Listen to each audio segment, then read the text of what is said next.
Hey there everybody, and welcome back to more of the Swapper. Well, we disconnected our first solar panel last time, and we have enough orbs now to disconnect a second, so let's go ahead and do that right now.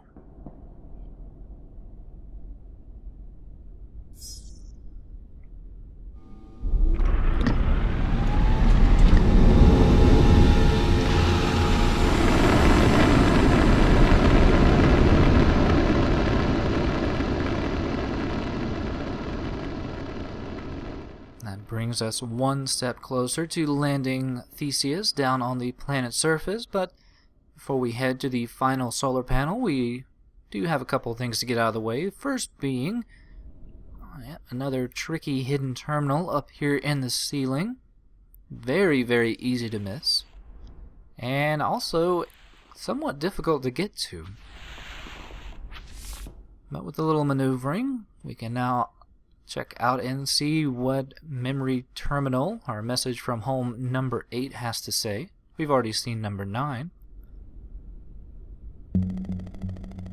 Seems that the people back on Earth are looking forward to hearing more from Theseus regarding these unique rock formations they've been talking about. Can only assume that must mean the Watchers. One can only assume that sentient psychic rocks are a little bit more interesting than silkworms. But yeah, even though we do have enough orbs right now to unhook that third panel, there is something waiting through these doors that I want to go ahead and explore.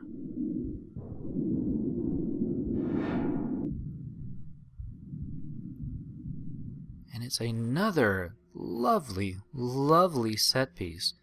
But I think what this one shows most of all, considering that we have been out in the cold void of space before, is just the sheer magnitude that this game's graphics and engine can really support.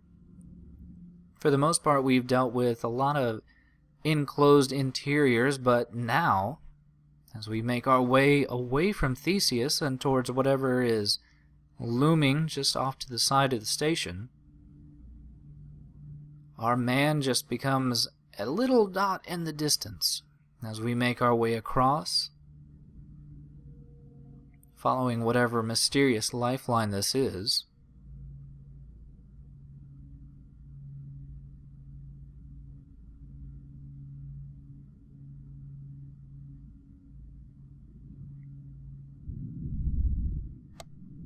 But as we make our way inside,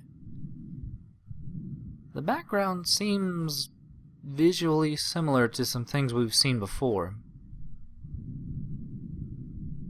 It almost looks like a big mass of Watchers.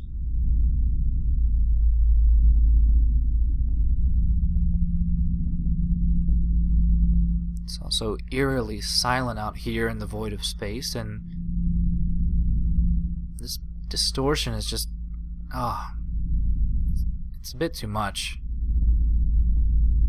But we don't have too much to do out here. We have 3 doors, and considering this distortion, I want to go ahead and get all of these out of the way.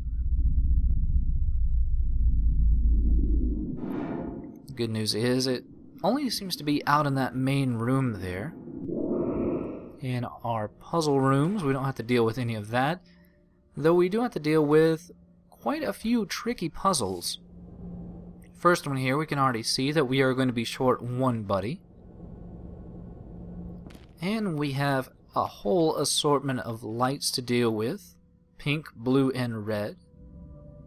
And we have 2 buttons, one on the floor, one on the ceiling, with the one on the floor being currently blocked for right now. So I think the first order of business is to check out what these buttons do. See, the first one doesn't really do all that much. It just shuts off the pink light near the orb over there. And now with a little bit of maneuvering, we can pop a buddy up on top here to check out what this other button does. It doesn't turn off any more lights, but it does open the pathway to the orb over there. And yet again, I can honestly say this puzzle took me quite a bit originally when I first played this to figure out what to do. It's not immediately obvious. Sure, you have to figure out how to use both those buttons, but the main issue is trying to figure out how to get two buddies, one on the floor and one on the ceiling, to match up equidistantly, or parallel, I suppose. And the easiest way I've found to do that is to use this area over here.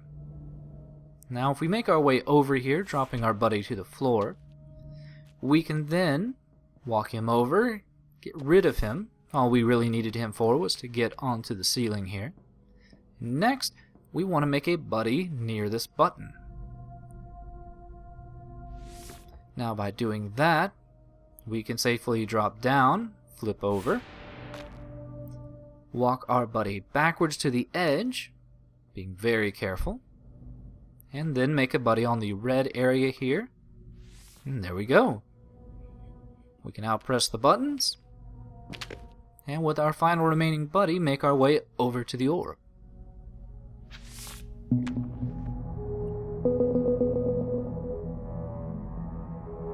Pretty simple in retrospect, but a lot more difficult than you might think to really line up those buddies.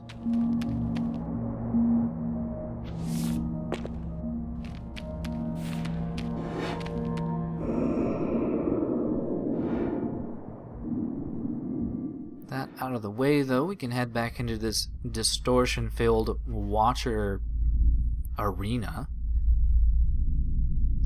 And before we make our way into the next room, there is a memory terminal here. I want to go ahead and investigate that real quick.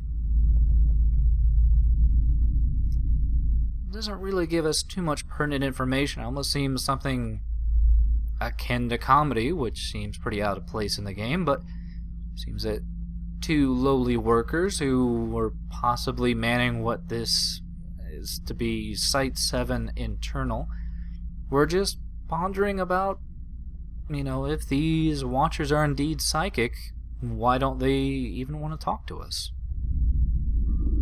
So I guess there was some measure of silence between the people on the station and the Watchers to a point, but we know now that after a time that silence was indeed broken. Or maybe the Watchers were just talking all that time and the human brain was just not capable of understanding. Either way, we have our second puzzle here. No buttons to deal with, no different colored lights, just red. We see the orb all the way up top there. In comparison to the last puzzle, this puzzle is a lot easier to deal with as long as you keep track of where you can place a buddy and where you can't. First, we're going to place one up here. And next, as we flip over, we want to place one relatively in the same location as the other. And here comes the tricky part. We want to walk forward, but not so much as to cause those buddies down there to walk off that platform. And we want to walk backwards so we can then put this buddy back into the unread area. And now, simply enough, we just need to switch places with that buddy that's on the ceiling underneath us. Just gotta be very careful. I don't want to touch him or make him fall off. But with that out of the way, we can now fall straight upwards towards the ceiling. And at the last second, we want to switch over. And there we go. 9 more orbs. I think the most complicated part of that puzzle is just the timing required there at the end to get the orb. But overall, a lot simpler than that previous puzzle.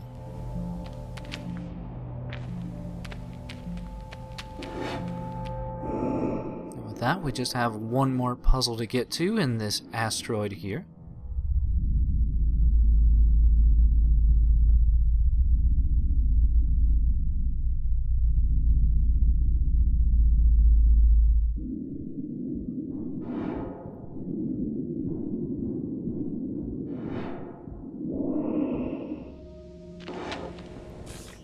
for this is actually our final puzzle of the game. And it's not too difficult. We have all the variants of lights, we have gravity pads. We can already see that that button there just turns off a single pink spotlight up top. And if we investigate the second button here, we see it just turns off another pink light.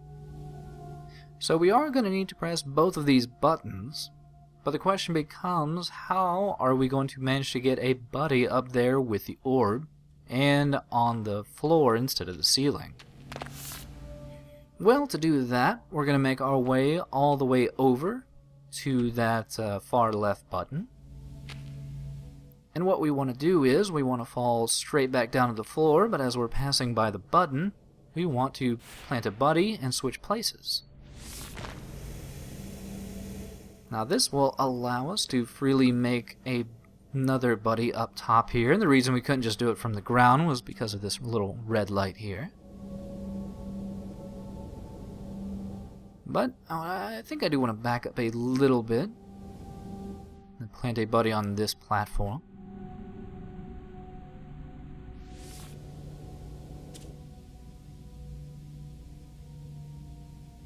Then, yeah, I probably didn't need to do that, but as we have that buddy on that one button, we want to pop another buddy onto the gravity pad, switch with him, plant another buddy in mid-air.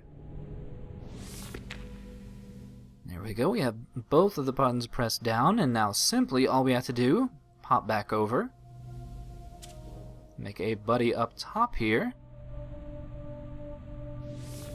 switch back over yet again, and finally switch with this buddy up top. All in all, it's a fun little puzzle once you've figured out what you need to do, but yeah, that is every orb collected in the game now. So we can finally get out of this really disconcertingly silent, I don't even know. It's hard to describe. Just, I mean, most of the space station has been silent, but it seems like there's eyes watching you from other dimensions in this place. So I'm more than happy to get out of here and continue on to that last solar panel.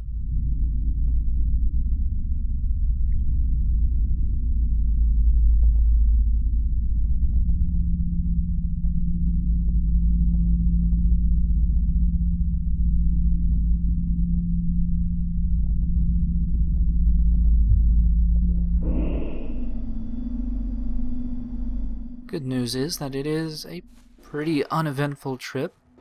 No terrifying messages from Chalmers or Dennett, no manifestations of evil from the Watchers. Should just be smooth sailing all the way up into the command center. Just gotta unlock this final panel and we should be good to go.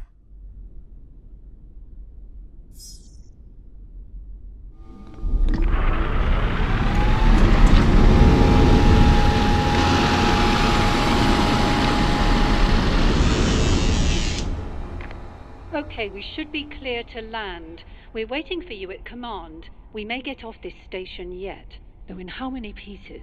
At least this way we have a chance. Also, you may notice there for the first time, the subtitles have changed from saying other person to clearly identifying one voice as Chalmers and one voice as Dennett. So I think that's the first time they mention each other as we.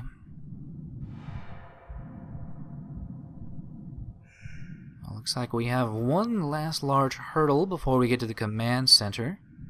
Seems like a pretty large, imposing room. I guess this is the cargo hold. Where we get this final distressing message. There's only 23 left alive on board. The Watchers are killing them. One by one, each one of the members, the crew dead. And the final remaining few, They went for refuge in here. I don't think any of them made it.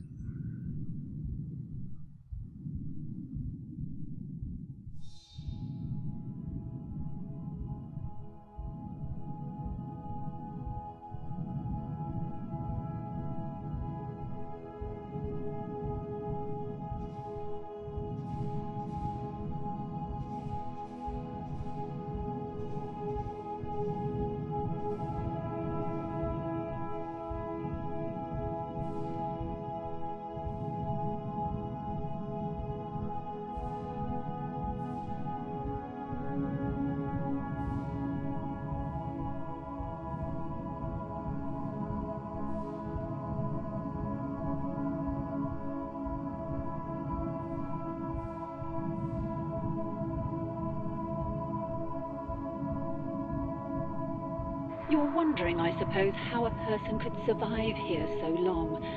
I've had time to wonder that myself. My conclusions are non-cognitivist in character. The terms person and survivor are too ambiguous for reasonable discussion.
I'm glad to finally leave that graveyard behind. I'm going to be glad to leave this entire ship behind. It's nothing but a floating casket in the dark, empty void.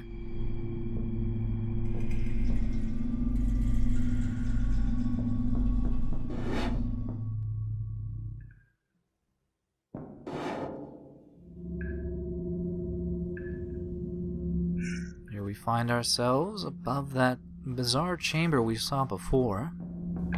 Stop! We don't have time for this. There's something I have to show you. Load up the specimen holding log.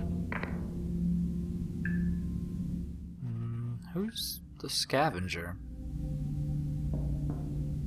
Guess maybe this will tell us.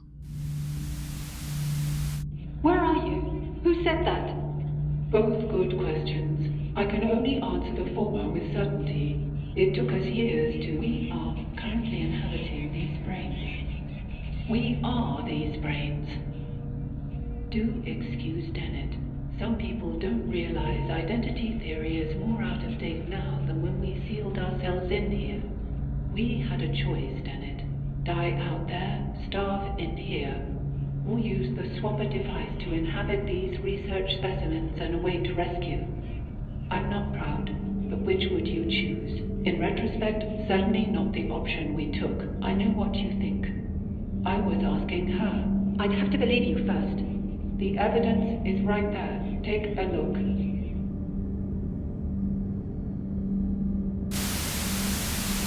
Wait. What you're telling me isn't possible. Tell me who just materialized in front of my eyes. Tell me who I just ejected into space. You ejected your clone. Perhaps your clone ejected you. Does it really matter? You're still yourself. Copies of copies of copies. What's important now is that we get off this station. The ship I came here in is fried. I have a rescue team on the way. They'll be here in a day's time. Not soon enough. Why not? There's a life form on this station that will kill us in a matter of hours. And you just unsealed the only shielded section. We were safe in here for decades. There must be something we can do. There might be, but not like this. You have to use the device to release me. Swap places with me, just until I can put things right. It's not as simple as that. You can't make me do that. I won't do it. Even if I were in a position to make you do it, I wouldn't. You have the same choice we did. You can die here, or you can do what you have to go on.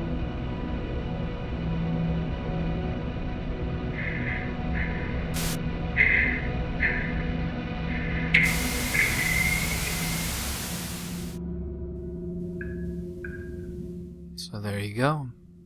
We now know who we are. To some degree, at least. As much as anybody can know who they are. We are just a clone. Just as we've been making clones ourselves the entire game. We are nothing more than a copy of a copy of a copy. And what does that mean that we are in the end? And what does that mean has become of who created us? It's all up in the air. The only thing we can do now is go the last couple of steps and make our way up to the command center. We also find here that Chalmers and Dennett were still trying to experiment. That what ended up becoming of our creator was just another trial for them in some macabre experiment of immortality, identity. First you swap us into brain specimens for a century, then you talk this girl into using the device. Now look at us. We're three different people, locked into one body by your damn swapper. Does crazy even apply here? My mind was my own when I came here. You two can think what you like. I am going to land the station. You're going to kill us all? Good. We should have done it my way. Incredible. After all these years, you still cling to these dogmatic intuitions about the soul. The device doesn't work like that. You wanted to swap with the Headwatcher and take control. It would have destroyed you. I don't believe you can adequately explain how you know that, so I defer to the simplest explanation. Not a soul necessarily, but something which remains, even if the physical facts change. After all, we've been through countless bodies, but I still feel myself. If I'm right, then how would you ever know? I want to know. Please, let's keep things civil now. You've taken everything. You've given me no choice. Please don't. There's only one way to be sure.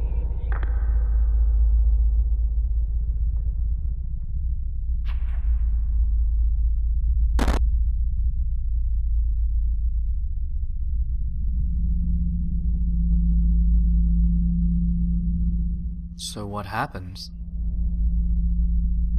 Was it successful? Are we safe from the Watchers now? And really, I mean, did Chalmers trick the scavenger into using the device and going with such an ill-thought-out gamble? It's a lot of interpretation that can be gotten from this, but the good news is we can't get any closer to the Head Watcher, and really there's nothing else for us to do than to go through with the plan that we were given, which is to try to land the station. As of now, we are the only person left on board, if indeed we are even a person. But as we make our way through this room, there are a number of Watcher specimens here.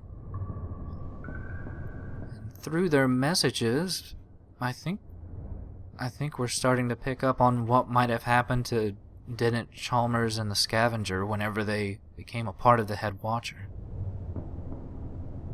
They got taken into some unknown dimension, unknown avenue of time and space and thought, and They're being slowly destroyed.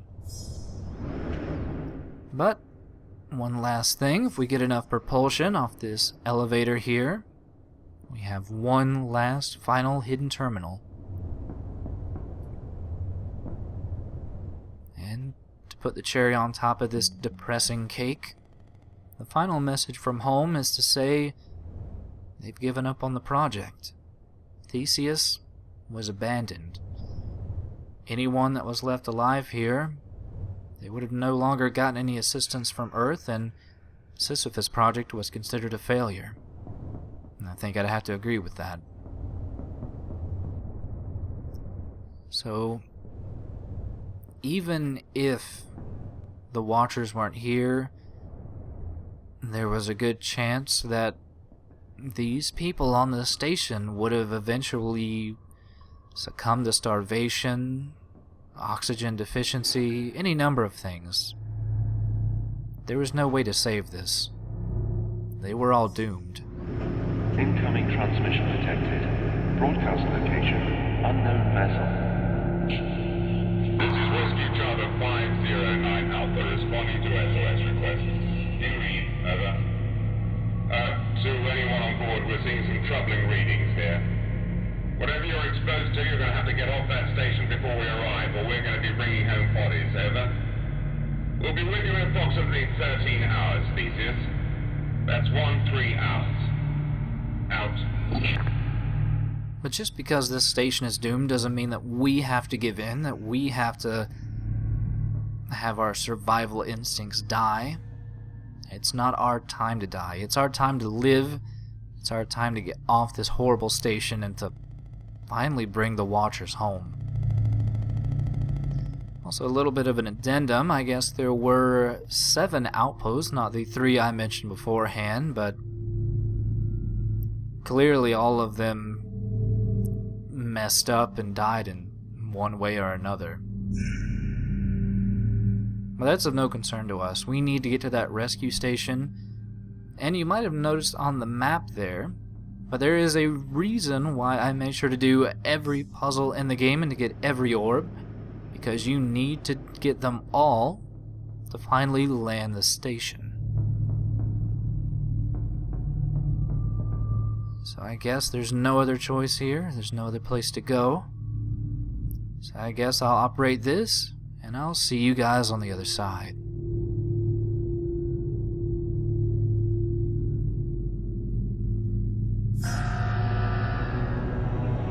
Theseus landing sequence activated.